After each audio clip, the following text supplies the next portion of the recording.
What's up, guys? We're back with another video. As you can see, my hair kind of fluffy and out of the place. Actually, in my prom video before, I got asked in the comments how I did this hairstyle, the updo hairstyle, and it's actually a lot easier than most people think. So let's go ahead and get right into this video. So as you know, I am wearing a frontal.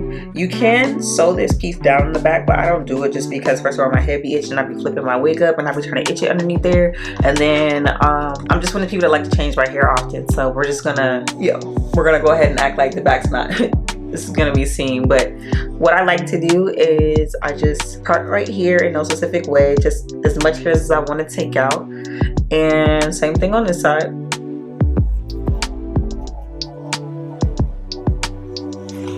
And then, like I said, because this is a frontal, you kind of have to manipulate the hair a little bit. I put my wax stick in this hair, so it's probably kind of not as easy to manipulate right now, but that doesn't mean that the hairstyle can't be done. And I would normally take a hot comb, but in this is because this is a lazy style, I'm actually not going to do that. I'm actually just going to take the hair in the middle. So you could take your hot comb if you're wanting to get rid of that part in the middle, but I don't want to get rid of it because I often wear my hair in the middle part. But you're just going to take it and like push the hair up. Same thing here. And like I said, because I don't have it sewn down in the back, as you can see, I'm just going to comb all that to the front so that I can have it lifted up into the bun area. Now I'm probably gonna do a voiceover for the rest of this because I like to focus and I tend to stop talking when I'm focusing.